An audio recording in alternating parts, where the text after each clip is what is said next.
Well, good morning, everyone. My name is Andy Johnston, and I have the privilege of serving as Vice President of Government Affairs for your Grand Rapids Chamber.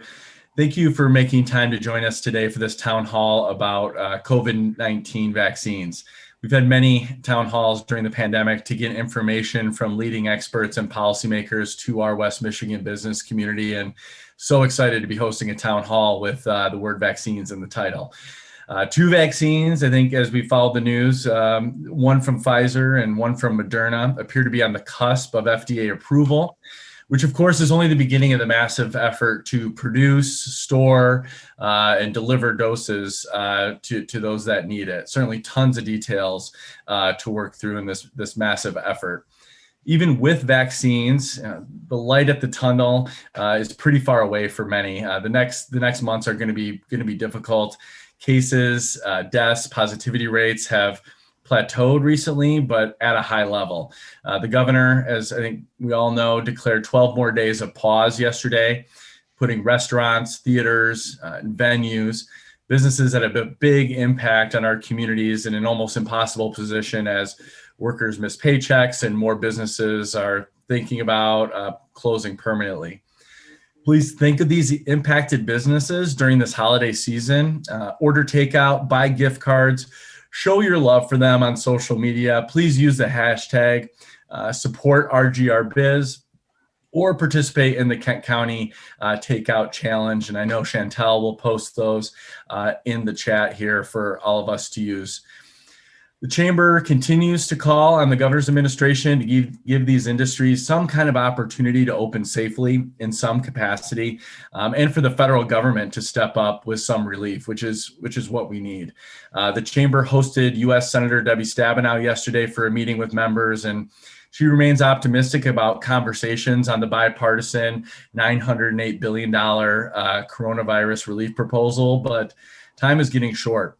Hopefully the sticking points can be resolved. We need action and leadership now from DC to support those in need. And we need action and leadership from all of us as we continue to work to get through these difficult weeks ahead safely and successfully. You can find out more about the Chamber's advocacy efforts at grandrapids.org.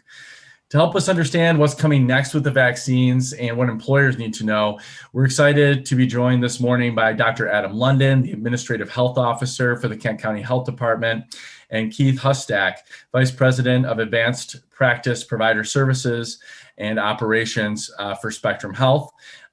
Following my discussion with them, we're going to hear from Sarah Wiley, attorney for Miller Johnson, on some important considerations employers need to be aware of as these vaccines become available. If you have questions for any of our guest speakers throughout the town hall, please use the chat feature. I'll do my best to get to them. I have a number of questions, but we'll always want to work in questions from our attendees. We're also recording today's conversation that we'll make available to all attendees after this. So with that, let's bring Dr. London and Keith to the virtual stage, and I will start with you, Dr. London.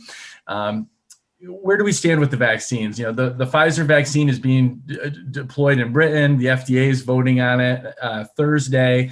Moderna's close behind. What are your expectations about when we may see, vaccines being deployed in West Michigan, and how do you think the rollout will proceed? Hey, good morning, Andy, and good morning, everyone. And it is so exciting for us to be talking about vaccine now. This has been a long, dark year for all of us. Feels like we've been on defense for a long time. To finally be talking about vaccine and the opportunity to go on offense and to win the game and get past this phase of this epidemic is really energizing for a lot of us. As you mentioned, the FDA is reviewing the Pfizer product this week. We hope that there's going to be an approval from that process at the end of this week. Pfizer has stated that they're going to be able to start rolling out shipments within even hours after that approval. What we have heard from the state of Michigan is that Michigan is expecting somewhere between 84,000 and a couple 100,000 doses within the week after that, which they are going to be distributing statewide. Now, we don't know exactly how many of those doses are going to be sent to Kent County or West Michigan, but we do know that in principle, the first recipients of that vaccine are going to be the hospitals, because they need to vaccinate their healthcare workers, the frontline workers and their staff, the health departments, who are going to be vaccinating their staff because they're going to be doing vaccinating as well. We're also going to be vaccinating the first responders, EMS, other critical emergency response staff. And we know that CVS and Walgreens are going to be receiving some because they're under contract to deliver vaccine to residents and care workers in long-term care homes and nursing homes, who are the most vulnerable of all people. So that's going to be the first push for vaccine. And with those healthcare workers and health department, it's kind of like the philosophy when you board an airplane and they tell you that if the cabin depressurizes, put your mask on before helping the child next to you. That's kind of where we're at with the philosophy behind the very first wave of this, is that we need our vaccine providers, our care workers, to be protected first, and then to start providing it for others. I expect this first phase of those most essential frontline workers to take a month, a couple of months, where then as supply becomes more readily available, we're going to be broadening who is eligible for that to include the other most critical essential infrastructure workers. We're talking now about teachers and school staff and childcare workers, people in the food supply chain, perhaps critical utility workers, and others that are in this most essential infrastructure group. And then from there, it'll become available to more of the general population. Optimistically, I think we're thinking March, April is when we'll start making that transition to availability for the general population. But a lot of this is going to rely on the question about vaccine supply. As you mentioned, right now we have Pfizer and Moderna, who are first out of the gate and first to receive review. AstraZeneca is going to be shortly thereafter. But there are over 100 products that are being produced around the world that are going to be reviewed in the coming months. Many of them are going to have, are going to be less high maintenance, if you will. These first couple products out of the gate require ultra cold refrigeration. They are required to be used pretty quickly once they've been thawed and brought to room temperature. And so they're difficult to create mass vaccine clinics with. As more products become available, many of these products can be handled in ways similar to our more standard vaccines, and many more providers in the community are equipped to do that sort of vaccine handling and delivery. So we're hoping to bring more products online, have a bigger supply, and to have a more broad availability in springtime. Thank you, Dr. London. Keith, with your role at Spectrum Health, you're working with the other health systems. You have a large footprint, right, across a big swath of greater West Michigan, talking to a number of provider organizations. What are you focused on in this effort, building off what our health director just said? Yeah, thanks. I'm from Ohio. I've lived in other parts of the country and on the east side of the state. And I can just tell you, I think we all should be proud to be in West Michigan. We are really part of what's called the West Michigan COVID-19 Vaccine Collaborative. What that means is, we're coming together as Spectrum Health, as Metro Health, as Mercy, Kent County, Ottawa County. We have universities and schools. So Grand Valley, Michigan State, Calvin College, our independent provider organizations, Answer Health and We Are for Children. We're kind of, removing our badges in our, the Block M or the Spectrum Health badge. And what we're doing is we're coming together for the betterment of our community. We certainly learned a lot during the H1N1 pandemic, and we learned that we were kind of tripping over each other as health systems and as health departments.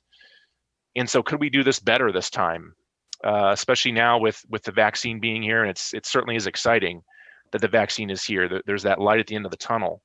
We want to make sure that we're doing it correctly, that we have solid communication coming from all of us as health organizations or health departments, so that we don't confuse the population.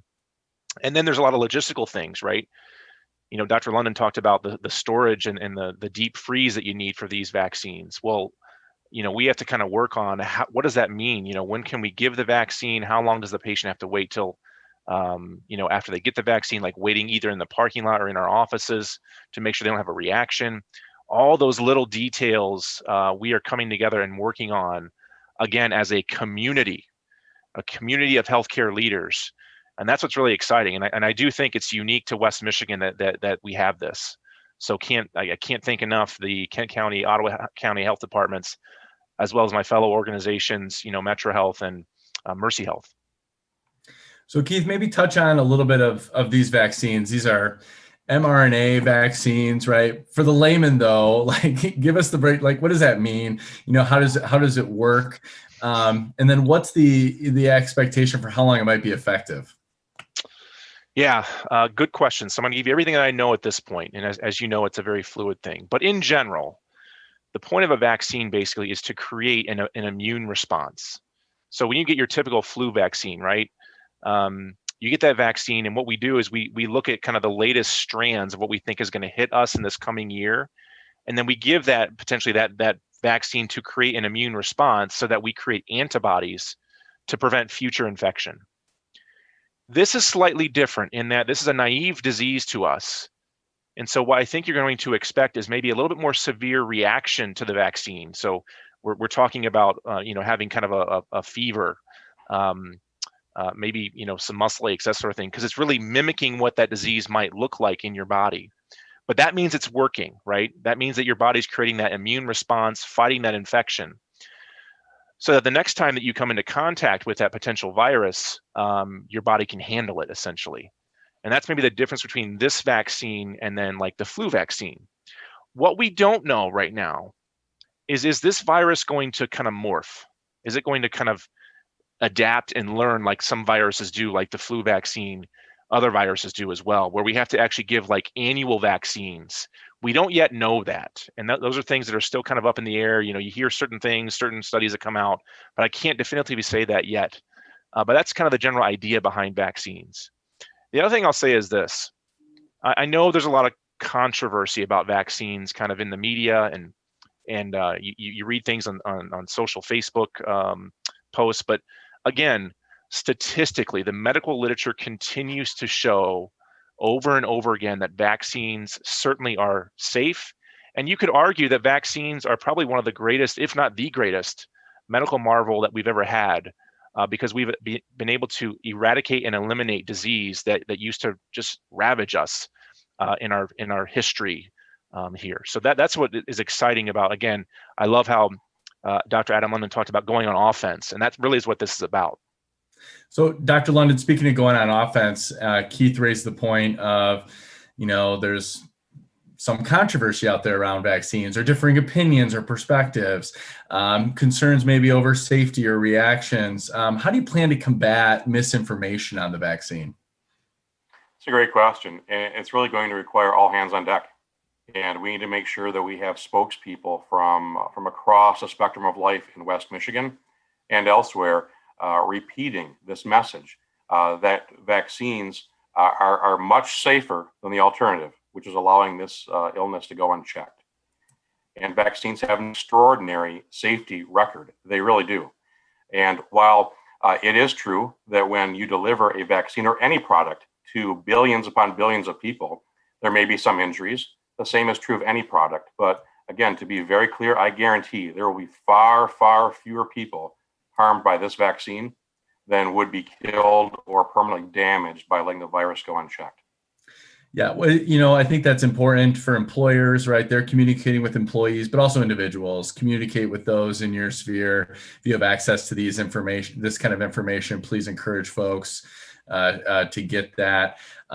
Getting more questions in the chat. I definitely appreciate that. You mentioned it's going to be months before the general population gets it.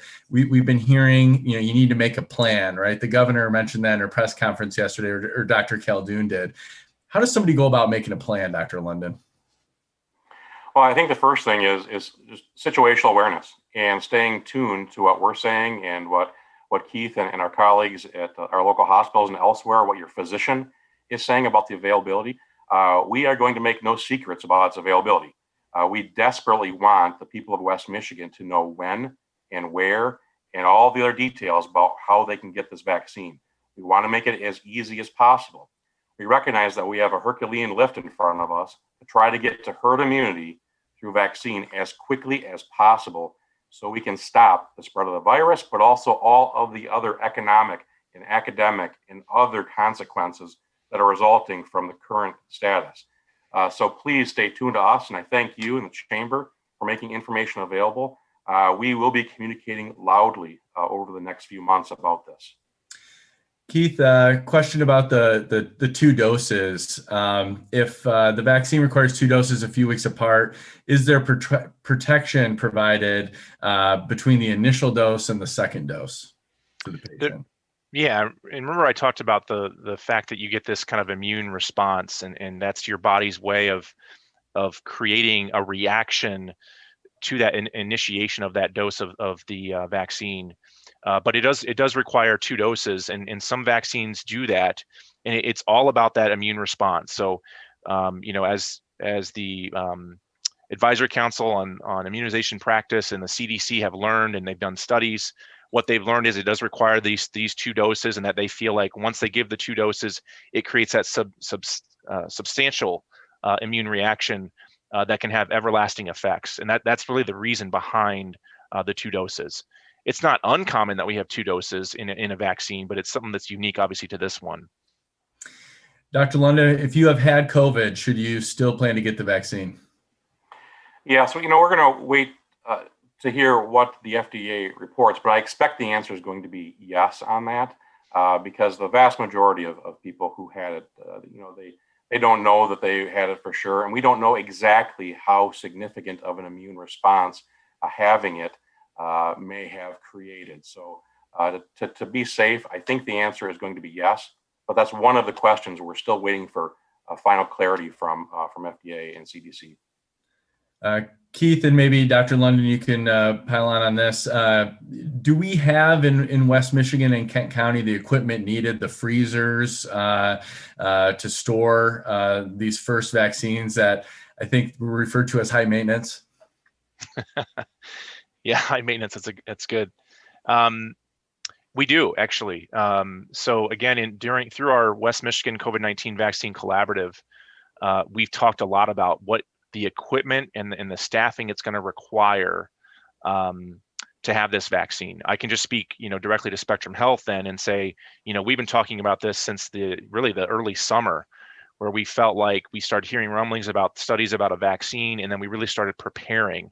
I know my colleagues at Metro and Mercy and the health departments have done the same thing.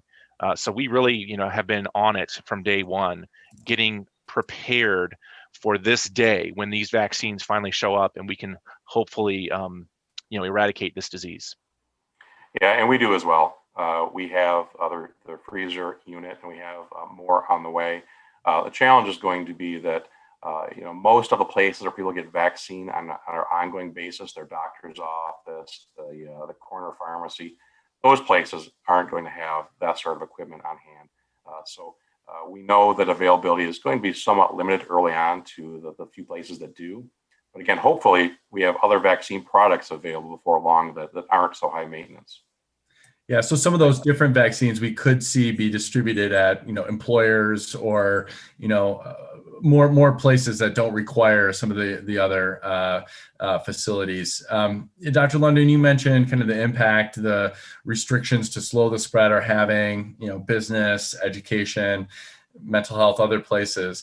When you think about it from a public health perspective, how much of the population needs the vaccine or some kind of vaccine to start lifting maybe mask requirements or social distancing requirements? I know we're probably getting really far ahead of ourselves here, but I know it's a question I've gotten from members. Well, I really think for at least those simple things like masking and social distancing, I think we should be thinking about that herd immunity level of 65 to 70% of the population. Now, I think we can get there pretty quickly, assuming that we have supply of vaccine available and assuming that we have a population that's willing to be vaccinated. Most of our surveying say that both of those things are reasonable. I think that many of the aspirational goals are by next summer, we can start getting close to that number. And certainly as we go into next fall, school and sports and things like that, I hope and I believe we'll be able to proceed without the sort of complications we've had this year. Would you foresee, another question in the chat, possible requirements for employers to have a certain amount of number of employees vaccinated before being fully open? I don't know. I don't expect that we're going to see many requirements for individual entities like that. I think that gets awful difficult to monitor. And I know that the requirement for anyone to get vaccinated, we don't expect that to be the case, especially while this is approved under an emergency use authorization. I know we're not going to require our staff to be vaccinated. We're going to offer it and encourage our staff to become vaccinated, but we're not going to require individuals to do that. So I think we really want to focus on the community level goal of getting our population overall to that 65 or 70% number. Yeah, I couldn't agree more with what Dr. London said. It's the same here at Spectrum. It's really about spreading that factual information that how beneficial this vaccine is, and if it's so beneficial, then requiring it or not really isn't necessary anymore, because hopefully people understand how important it is to get the vaccine. So couldn't agree more. Yeah, and we'll touch on some of those legal issues with Sarah Wiley here in a minute. Keith, I already got some questions from members saying, I'm an adult foster care facility. Does that qualify in the first round? Or, you guys talked about the broad swaths of who's going to get it first. But if I'm an employer that maybe has a detailed question, where am I going to find that information? Is it going to be from the CDC? Is the state going to make that, or maybe the county health departments? Yeah, good question. So I think it's going to be from a myriad of things. What we've talked about in our West Michigan Collaborative is maybe coming up with like a website that we could have as all people kind of going to as kind of one source of truth.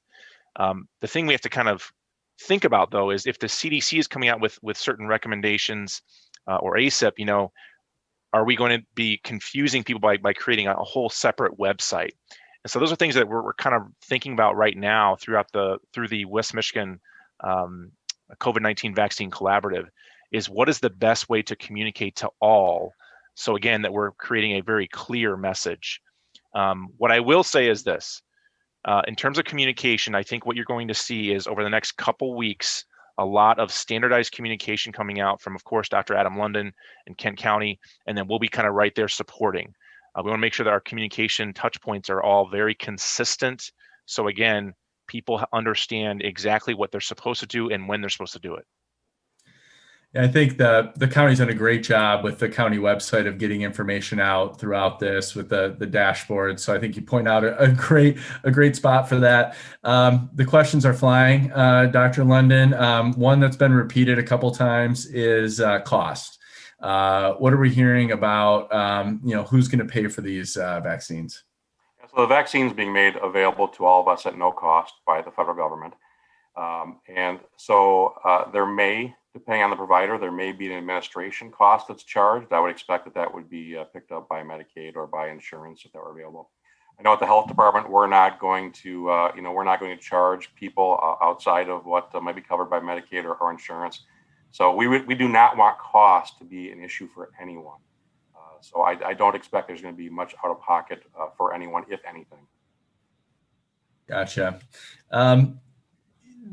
Maybe kind of a specific question, maybe along those lines again. If you're a designated Phase 1B critical infrastructure employer, where do you get more information to begin understanding how to roll this out to employees?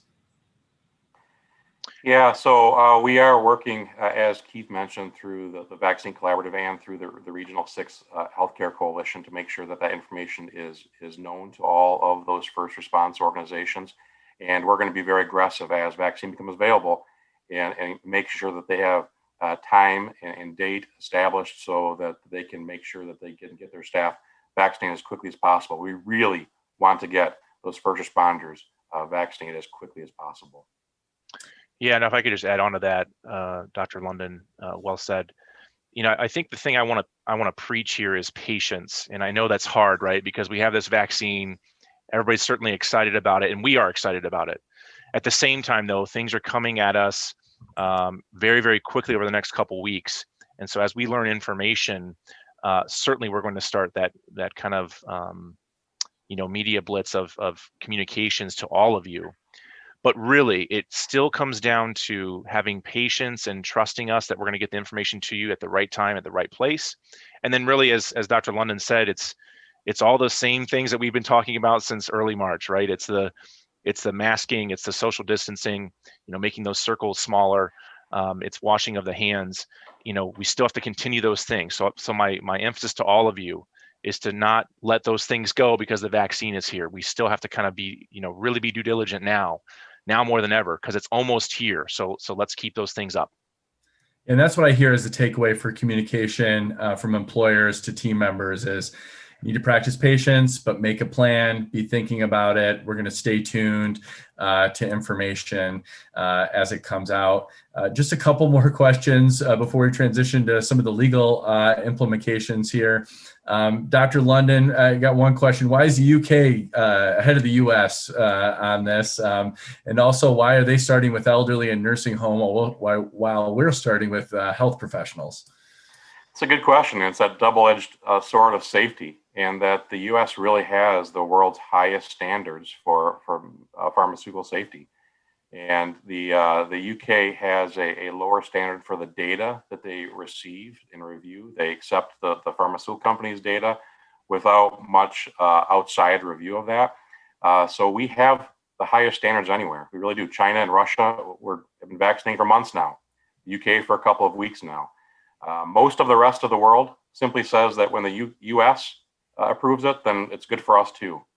And so that's what we get for making sure that we have that safety practice in place. The challenge, however, is that we lose some time, but it's time well spent. Keith, we got a couple questions. For pregnant women or breastfeeding women, should they just sit tight, be patient, wait till it's studied a little bit more? Is that the answer there? Yeah, again, I think as more information comes about, I think we'll kind of have those recommendations kind of come out. I do want to touch on something, a quick thing for your previous question in regards to the long-term care versus the medical infrastructure, right? If you think about what happened in China in the early days, their medical infrastructure really started to collapse. Why is that important? It's important because just because we have COVID, it doesn't mean that every other disease stops, right? We still have other diseases that we are still fighting and other hospitalizations that we still have to take care of. So I think our stance is keeping that medical infrastructure up and going so that we can support the community as a whole. Still is probably the best answer, the best way to go about it versus those long-term care facilities first. Again, you could probably argue, either way. I think though that we've just kind of taken learnings from other countries that you really got to keep that medical infrastructure going first and foremost. Speaking of which, question in the chat, and I swear I'll wrap up with just a couple more here. Any general update on where we stand with healthcare capacity, inpatient volumes? Yeah, from Spectrum specifically, you're saying? Yeah. So let me just talk, kind of high level. First of all, our positivity rates, have trended certainly upwards. I think we have a little bit of a stabilization here as of late. We are kind of at that red capacity, which is at the highest capacity. So certainly our ICUs and our medical floors are full. But what I say is, I think we, as Adam talked about in the beginning, we certainly learned a lot in the spring, and we geared up in the spring for this mass surge. And because we kind of geared up in the spring, we certainly are handling it very well. And that's encouraging, right? So even though we're very, very full, we certainly have more capacity to take on more if needed with some, kind of reserve plans, if you will. But it's also tiring. I'm not, I give credit to all the frontline workers out there. I know how exhausted they are. And I hope that everybody understands kind of what they're going through day in and day out, taking care of these patients. But again, because of all the hard work of our medical infrastructure, our healthcare workers, our leaders, we've been able to handle it. We are full, but we have, plans if we need to expand more. Dr. London, just building off that, any reaction to the governor's 12-day pause or 12 more days of pause that she instituted yesterday? Well, I think, I think it's unfortunate. I think it may have been necessary, but I think it's unfortunate because I really believe in what we've seen so far with this virus that we could have kept many of those businesses open if we had universal comprehensive practice of facial masking, distancing, hygiene, all of their precautions in place. We have seen that be effective in other places around the world. It's just unfortunate that it has become so political of an issue that we've got people still fighting over whether or not masks are useful or not. And as a result, the consequence has been that we continue to see these numbers be very difficult for public health, for our hospitals, and for our community.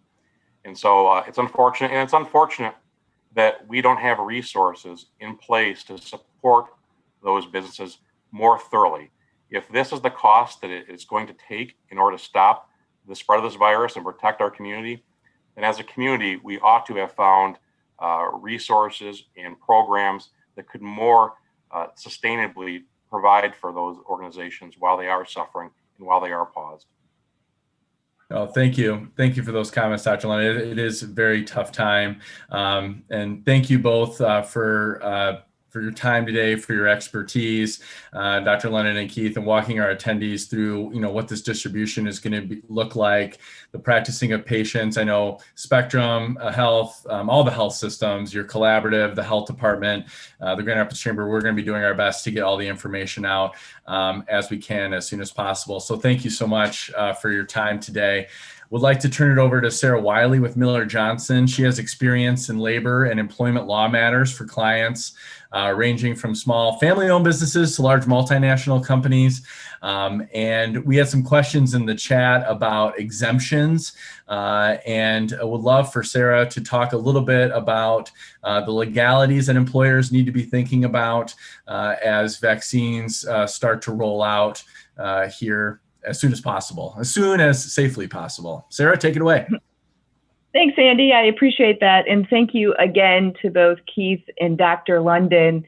I am certainly in line with all of the attendees and soaking up all of the great information they're giving us. So thank you for that. I appreciate it. And certainly recognize that we don't have all of the information or answers now, and I know that many people wish we did, but we don't, and we're going to be learning about more information about the vaccine every day. So I know I'm just really encouraged to hear specifically about that West Michigan COVID vaccine collaborative, because that sounds like that's something we're really lucky to have here in West Michigan. Okay, so turning to my side of things, I want to talk first a bit about whether the vaccine can be mandated. And I want to talk about that because that is by far the number one question that I see clients having. And as I do that, I also want to talk about what I think you as employers should have in your plan now, okay? Many of you will not be talking significantly to your workforce about getting the vaccine probably for several months. Some of you will be now. You might work for a hospital or a nursing home, in which case this question is more immediate. But many other of you are gathering information at this point and planning. Okay, so I'll be talking about that as I go. The first thing that I want to make really clear to everyone is that this vaccine is government allocated, meaning you as local businesses and employers really don't have control over when you can get it in your hands or when your employees can receive it. So I saw a question about, is there any way we can get it, right? Can we pay extra money to get the vaccine? The answer is absolutely not. The CDC and the Michigan Department of Health and our local health departments are all working collaboratively to make those decisions, and it's going to be a phased approach, as you heard both Keith and Dr. London say. So when we think about vaccine mandation, we can turn to, from a legal standpoint, what we know with regard to other vaccines like the flu shots. But really, we also have to keep in mind that the situation right now, of course, is unprecedented, right? We are talking about vaccines in the midst of a devastating global pandemic. That's nothing like getting the flu shot every year.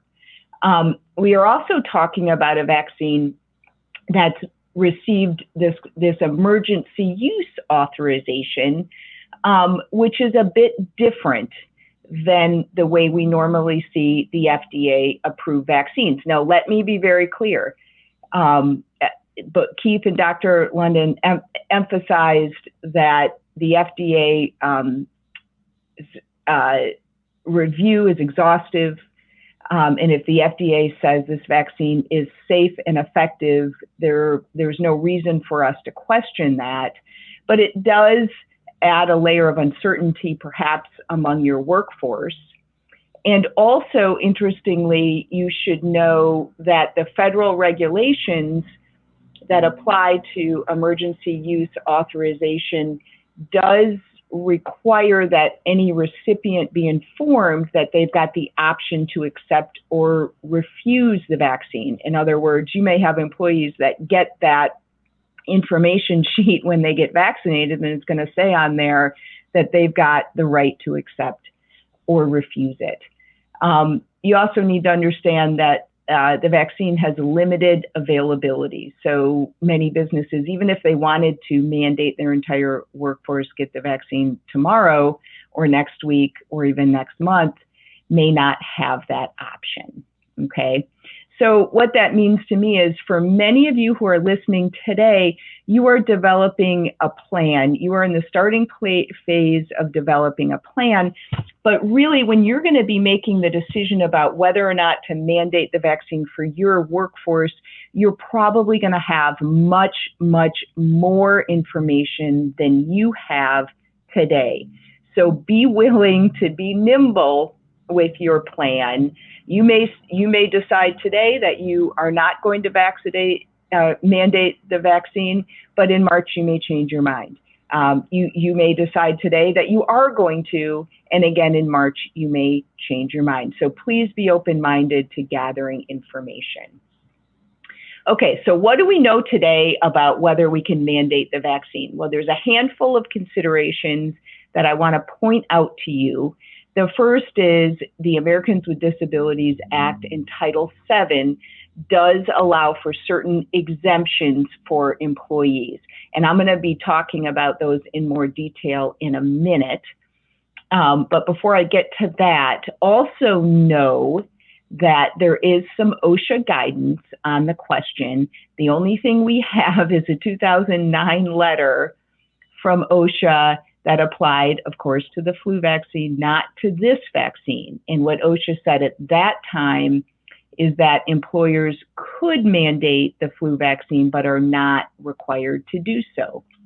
Whether OSHA is going to have the same position for the COVID vaccine, we don't know yet. That's one of the things we're going to be watching for. If you are a business with collective bargaining agreements, remember that vaccine mandation is very likely a mandatory subject of bargaining, and at the very least requires notice to the union. So don't forget that aspect of things as you're working through this. Two other considerations to bear in mind is the National Labor Relations Act. That's a federal law. Protects employees who engage in protected and concerted activity.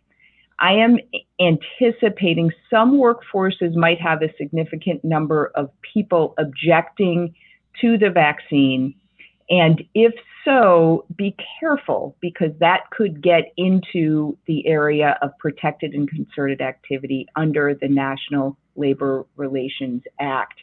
That would be a situation in which I just want that to raise a red flag in your brains, and maybe consult with your legal counsel if you have that going on.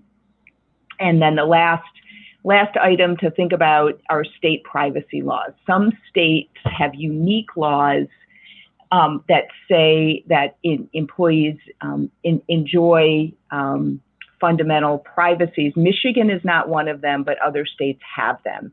And some of those states would prohibit employers from requiring their workforces to get a vaccine. Okay, so with that backdrop, I do want to focus for a few minutes specifically on the ADA in Title VII and what they have to say about the COVID vaccine. The first consideration under the ADA is that, of course, employers can't require employees to get medical examinations whenever they want for no good reason. And so employers need to think through whether the COVID vaccine would be a medical exam. Based on EEOC guidance to date, the answer to that question would be yes, which then means we need to be in a position to demonstrate that the vaccine is both job-related and consistent with medical necessity. I truly believe that is not going to be a significant issue for any of you. Based on the guidance the EEOC has issued to date regarding COVID testing and health assessments, et cetera, I believe they are going to defer to both the CDC and the FDA with regard to whether individuals should get the vaccine, which is my long way of saying if this vaccine gets approval from the FDA, I don't think it's going to be a problem to require employees to get it under the ADA, even though it's a medical exam. However, remember that employees also under the ADA can request a reasonable accommodation if they have an ADA-covered disability. And we have experience with this based on the flu vaccine. Many employers, particularly healthcare providers, have historically mandated flu vaccines. And every season, they typically have a certain number of employees who request an exemption from that because they have an underlying disability for which they can't take a vaccine. They might be undergoing cancer treatment or chemotherapy. They might have some sort of allergy, et cetera.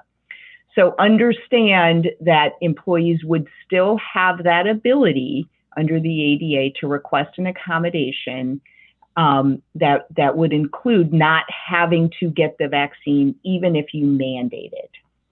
Now, as part of that ADA accommodation process, we would look to alternatives in the workplace, right? So if an employee can't get the COVID vaccine, what can we do otherwise so that they could continue working? And likely we would be turning to the things they're doing right now, wearing masks, keeping up those plexiglass barriers, having protective gear, et cetera. Excluding them from the workplace altogether is a last resort. Okay. Now, the ADA reasonable accommodation process certainly gives businesses the ability to request medical information to substantiate the need for a disability. So you'll want to have, if you're considering mandating the vaccine, you'll want to be ready with some sort of accommodation process in place as you roll that out so that you're ready to go.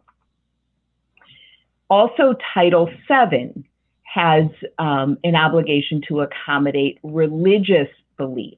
So employees can also be exempt from getting a vaccine based on what the law calls sincerely held religious beliefs. And we've got to accommodate those beliefs unless it would be an undue hardship on our business to do so. Under Title VII, undue hardship is a much lower standard than the ADA. It's just a de minimis cost, okay?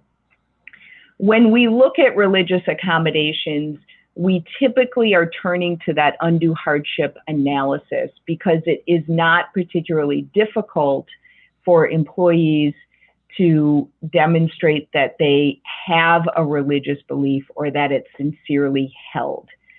Under Title VII, a religion is not what you would normally imagine it to be. You don't have to attend church. It doesn't have to have a formal name. It's really just moral or ethical beliefs that involve right or wrong, and so long as the employee says that they sincerely hold them, then they can seek an exemption. So generally, religious beliefs have to include what the law calls ultimate ideas, or things about life, purpose, and death, right? Brings me back to my college philosophy classes. It is, however, more than medical beliefs or political philosophies, right? So if you have an employee just saying, I don't believe I believe vaccines cause autism or cause harm, or I think for political reasons I shouldn't take this vaccine, that would not be enough.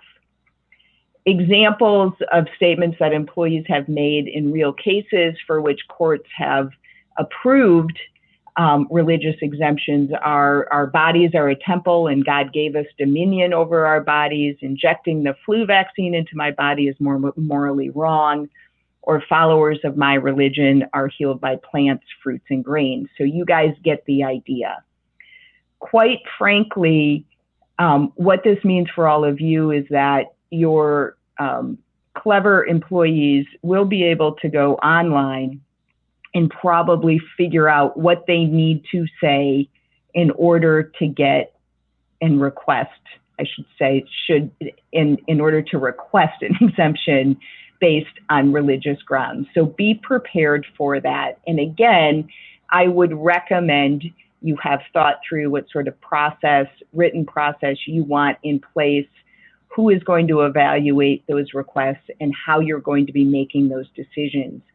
Also think about what it means then if an employee gets an exemption based on religion. How are you otherwise going to accommodate their belief so that perhaps they can remain at work, and or will you be giving them a leave of absence if not?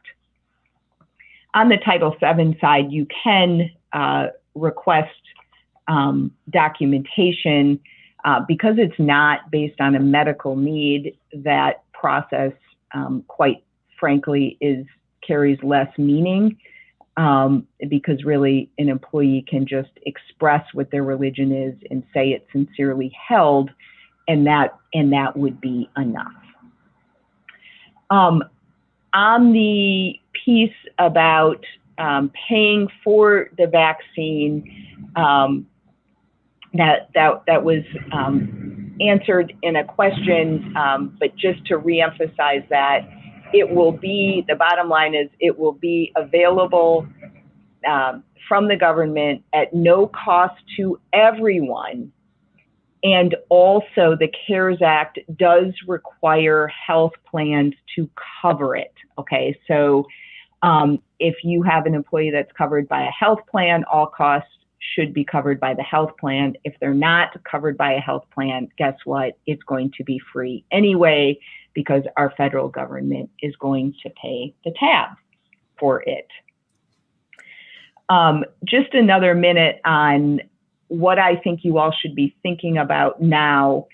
Top of my list, quite frankly, is what sort of educational piece are you going to provide to your workforce about the vaccine? And I've spoken to a number of businesses about this over the last several days. And I will tell you, many of them are looking towards some sort of short video, 5 or 10 minutes, to give to all employees. That is an idea at this point. And actually, I was going to throw that out there on this call intentionally, because I think there could be some collaboration between our local health departments, maybe Spectrum Health, maybe the Chamber, et cetera, to come up with something like that for businesses.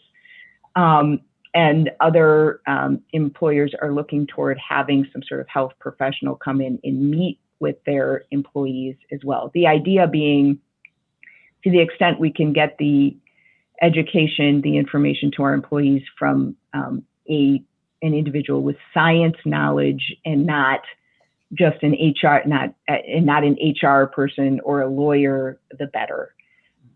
You all should be thinking about a written COVID-19 vaccine policy, including whether you're going to mandate it. You're going to want to have that accommodation process in place.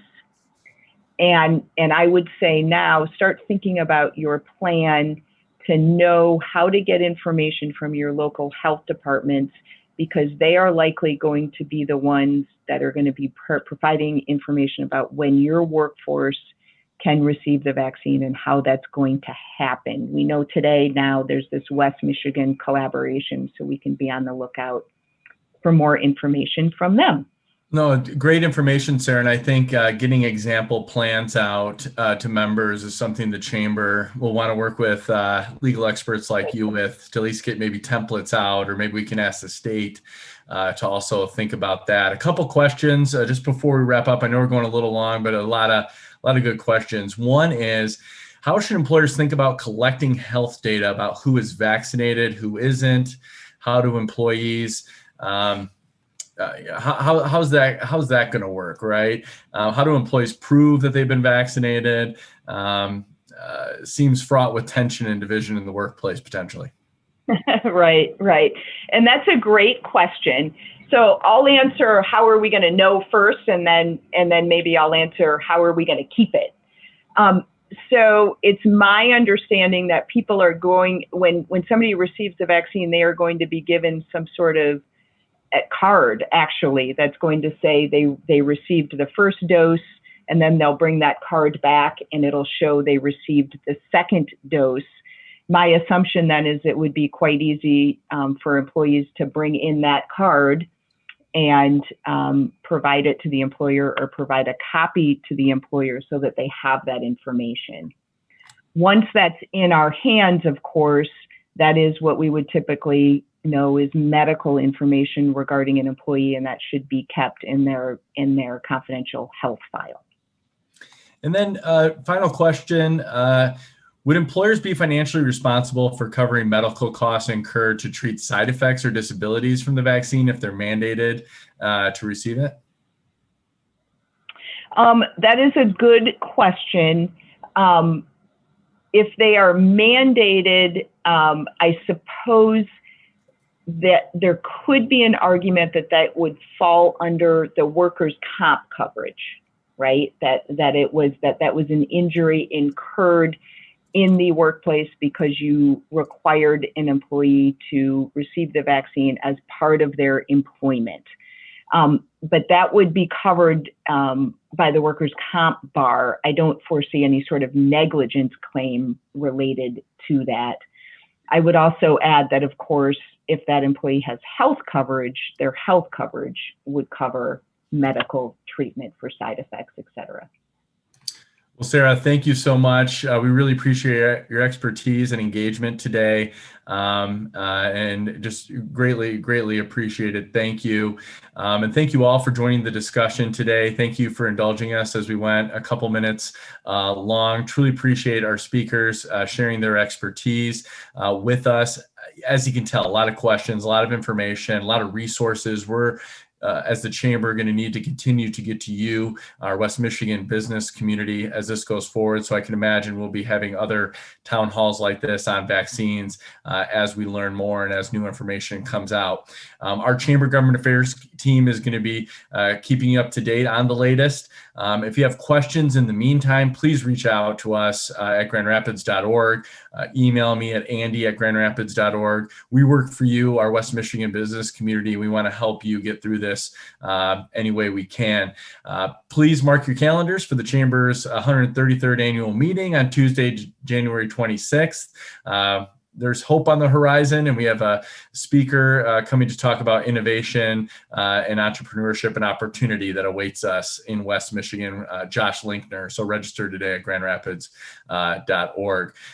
Thank you so much. Make it a great Tuesday.